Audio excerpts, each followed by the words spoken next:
Hello বন্ধুরা, তোমরা কেমন আছো? আশা করি সবাই ভালো আছো। আমিও দয়ালের কৃপায় ভালো আছি। আমার দূরের বন্ধু, কাছের বন্ধু সবাইকে জানাই অনেক অনেক ভালোবাসা।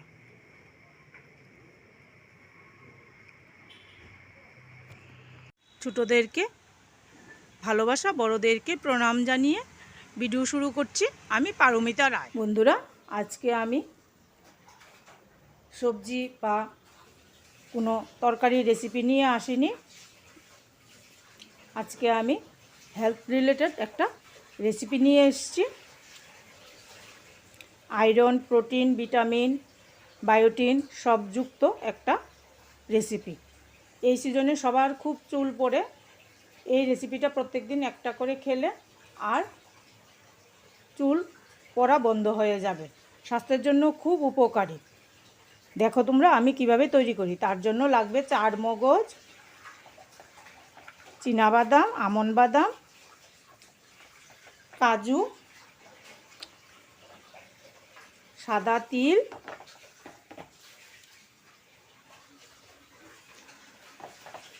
খেজুর, কিশমিশ আমি ভিজিয়ে রেখেছি, খেজুর, কিশমিশ, আর সঙ্গে লাগবে কালো তিল।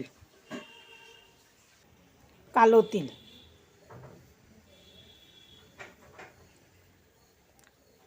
কালো তিলের খোসা ছাড়িয়ে ধুয়ে রোদ্রে শুকিয়ে রেখেছিলাম। এখন আমি সবগুলি ভাজবো। প্রথমে আমি চীনাবাদাম ভেজে নেব। বন্ধুরা, চীনাবাদাম ভাজা হতে হতে তোমাদের সঙ্গে কিছু কথা বলি।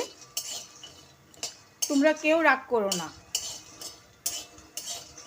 আমার মনের কষ্ট থেকে আমি এই কথাগুলি তোমাদেরকে বলছি।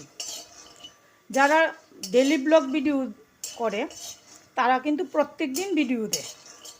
আমরা কিন্তু তাদের প্রত্যেক দিনের ভিডিও ফুল ওয়াচ করে আসি।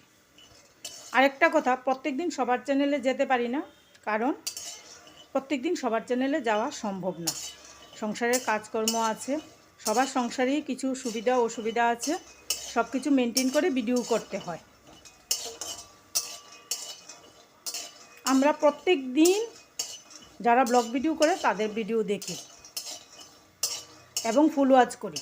আর যদি প্রত্যেক দিন কেউ যদি বলে যে আমি প্রত্যেক দিন সবার চ্যানেলে যাই, তাহলে এটা একদম মিথ্যে কথা। কেউ এত সময় হবে না যে প্রত্যেক দিন সবার ভিডিও ফুল ওয়াচ করে দেখার।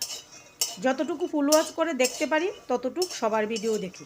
আর আমরা যারা রান্নার ভিডিও দিই তারা 2 দিন 3 দিন বাদে বাদে রান্নার ভিডিও দিই।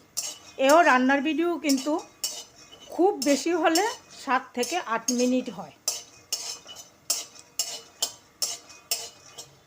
এই 7-8 মিনিটে 2 দিন 3 দিন পর পর যে 7-8 মিনিট ভিডিও হয়, তাও কিন্তু তোমরা ফুল ওয়াচ করো না। কিছুদিন আগে আমি গন্ধরাজ পটল দিয়েছিলাম। আমাকে একজনে কমেন্ট করেছে, আমি চ্যানেলের নাম বলছি না, পটল ভাপাটা খুব সুন্দর হয়েছে। এতে আমি বুঝলাম যে ফুল ওয়াচ করেনি। যদি ফুল ওয়াচ করতো তাহলে পটল ভাপা বলতো না, বলতো গন্ধরাজ পটলটাই খুব সুন্দর হয়েছে। জানো বন্ধুরা, এই কমেন্টটা দেখার পর আমার মন খুব খারাপ হয়ে গেছে। কিন্তু তার চ্যানেলে কিন্তু আমি প্রত্যেক দিন যাই এবং প্রত্যেক দিন ফুল ওয়াচ করি। কিন্তু এতে আমি বুঝলাম যে ফুল ওয়াচ করে না। যদি তোমরা ফুল ওয়াচ করতে পারো তাহলেই ভিডিও দেখো, না হলে শুধু কমেন্ট করার জন্য ভিডিও দেখতে হবে না। আমি শুধু কমেন্ট করার জন্য বন্ধু চাই না, পাশে থাকার বন্ধু চাই। আমি যার চ্যানেলে যাই ফুল ওয়াচ করি। আমার দয়ালের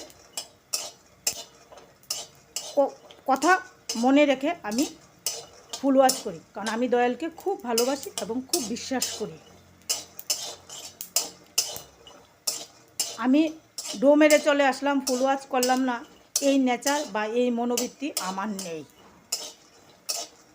যদি তোমরা ফুল ওয়াচ করতে পারো তাহলেই তোমরা এসো, না হলে এসো না। শুধু কমেন্ট করার জন্য এসে কী হবে বলো? এতে তোমার চ্যানেলেরও ক্ষতি হবে, আমার চ্যানেলেরও ক্ষতি হবে। আমি ভাবলাম আমার ভালো ভিউ হয়েছে, কিন্তু ওয়াচের ওয়াচের জায়গায় গিয়ে দেখি একদম নেই। তাহলে এরকম ভিডিও দেখার মানে কি? এরকম ভিডিও দেখবে না। আমি খুব কষ্ট পেয়েছি।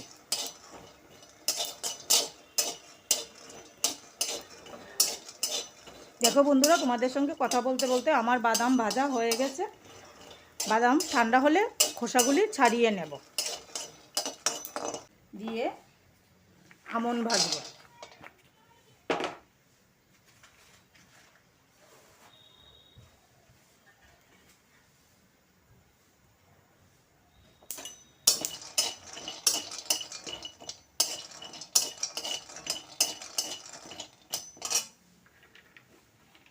সঙ্গে কাজুও দিয়ে দেব।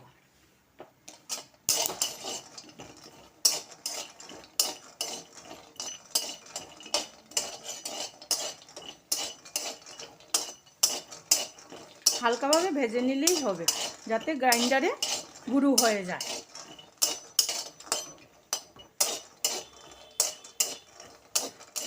এত মিহি গুঁড়োও করতে হবে না, একটু দানা দানা থাকলেও খেতে ভালো লাগে।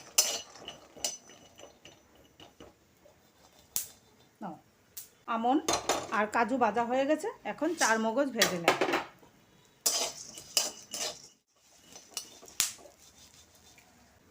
এখন আমি সাদা তিল ভেজে নেব। সাদা তিল ভাজা হয়ে গেছে, নামিয়ে নিচ্ছি। এখন কালো তিল ভেজে নেব।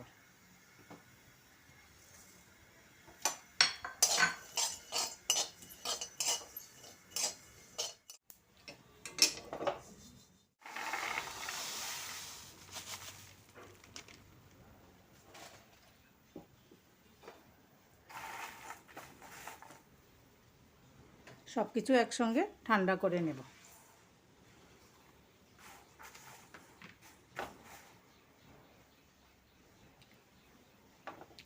আমি খেজুরের বিচি বের করে নেব।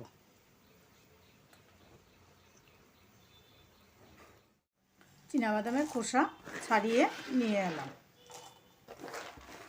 এখন আমি সবগুলি একসাথে গুঁড়ো করে নেব।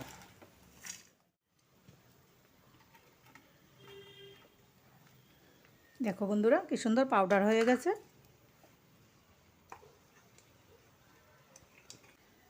এখন আমি খেজুর আর কিশমিশও পেস্ট করে নেব। এখন খেজুর আর কিশমিশ দিয়ে দেব। এখন আমি হাতের সাহায্যে সবগুলি একসঙ্গে ভালোভাবে মেখে নেব। দেখো বন্ধুরা, ভালোভাবে মাখা হয়ে গেছে।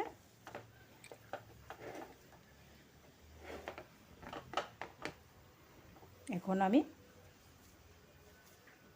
ছোট ছোট লাড্ডু বানিয়ে রাখবো। প্রতিদিন একটা খেলেই হবে। ব্রেকফাস্টের পর একটা খেয়ে নেবে। খুব স্বাস্থ্যকর, শরীরের জন্য খুব উপকারী একটা রেসিপি। আমি সবসময় বানিয়ে রাখি। আমার পরিবারের সবাই বলছে, তুমি এই রেসিপিটা তো তোমার বন্ধুদের সঙ্গে শেয়ার করোনি, তাই ভাবলাম আজকে এই রেসিপিটা শেয়ার করি। বন্ধুরা দেখো, স্বাস্থ্যকর রেসিপি তৈরি হয়ে গেছে। তোমরাও বাড়িতে এইভাবে বানাবে, খাবে। শরীরের জন্য খুব উপকারী। আর আমি তো নিরামিষ খাই, তাই আমার জন্য আরও বিশেষ করে উপকারী। ক্যালসিয়াম, আয়রন, বায়োটিন সব কিছুই ভরপুর একটা রেসিপি তোমাদের সঙ্গে আজকে শেয়ার করলাম। তোমাদের পছন্দ হয়েছে কিনা আমাকে কমেন্ট করে জানাবে। সবাই ভালো থাকো, ঠাকুরের কাছে এই কামনা করি। জয় গুরু।